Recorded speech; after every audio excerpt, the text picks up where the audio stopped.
और अब बात संत कबीर नगर की, जहां घर वालों ने एक ऐसी घिनौनी साजिश रची जिसने रिश्तों को शर्मसार कर दिया। बेटी की हरकत से तंग आकर घर वालों ने ही दे दी बेटी की हत्या की सुपारी। क्या है पूरा मामला, आप इस रिपोर्ट में देखिए।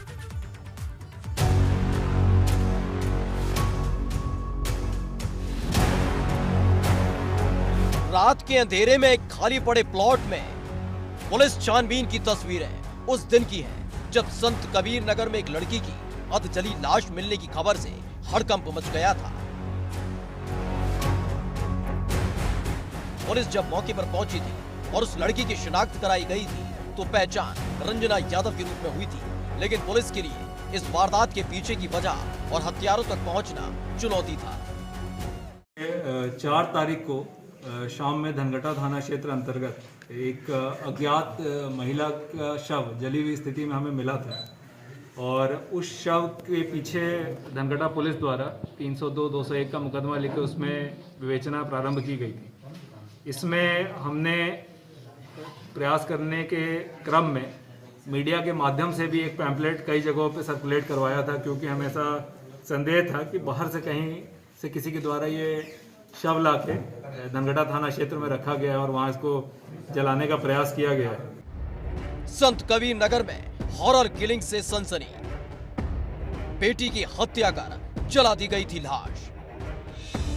पिता ने ही दी थी बेटी की हत्या की सुपारी। पिता की इज्जत पर हमला थी बेटी की मोहब्बत। पुलिस की गिरफ्त में खड़े ये तीनों शख्स उस रंजना यादव के बिल्कुल खास हैं, जिसकी हत्या के बाद उसकी लाश को जला दिया गया था।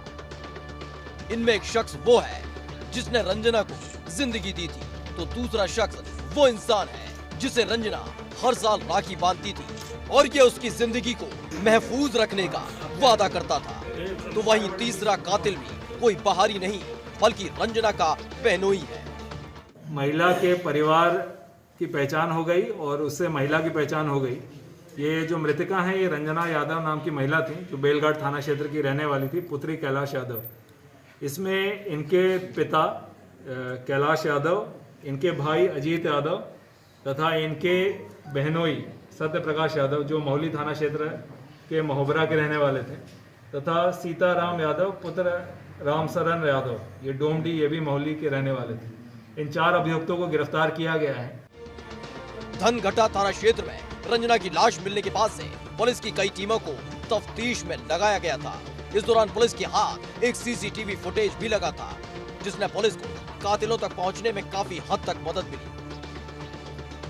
इसी सीसीटीवी फुटेज के आधार पर जब पुलिस ने रंजना के पिता, भाई और बहनोई को गिरफ्तार किया तो उसके कत्ल की हकीकत सामने आ गई। बेटी का इश्क ही साबित हुआ जानलेवा। पिता को रास नहीं आया बेटी का रिश्ता। झूठी शान के लिए दी बेटी की सुपारी। 1.5 लाख में किया बेटी की जान का सौदा। रंजना का पिता कैलाश यादव 2019 में आर्मी से रिटायर हुआ था। घर पर रहने के दौरान कैलाश को पता चला कि उसकी छोटी बेटी रंजना के संबंध बेलाघाट के शाहपुर के रहने वाले एक बस मालिक जावेद से थे।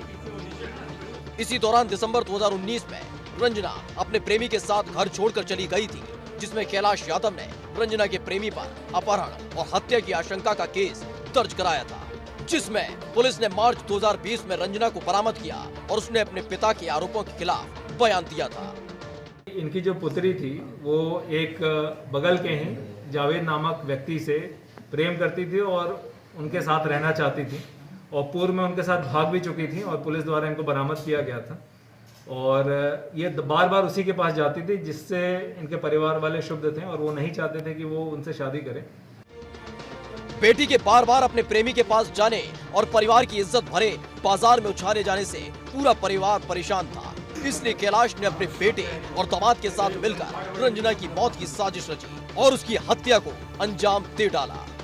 आपराधिक इतिहास रखे वरुण तिवारी से संपर्क किया और बेलघाट स्थित इनके घर पे वहाँ से इनको मैजिक में लेके आया गया और रास्ते में ही इनका मुंह दबाया गया था, जिससे ये मूर्छित हो गई थी अथवा मृत हो गई थी। और उसके बाद यहाँ पर हमारे धनगटा थाना क्षेत्र बॉर्डर से ही लगा हुआ एक गांव है जिगना, वहाँ पे एक टेन शेड में इनको रख के इनको वहाँ पे पेट्रोल डाल के जलाया गया था। पुलिस को अभी इस मामले में सुपारी किलर और उसके सहयोगी हत्यारोपी की तलाश है, जिसके लिए टीमें कॉम्बिंग कर रही हैं। बहुत जल्द वो भी सलाखों के पीछे होंगी। Bureau report, ABP Ganga.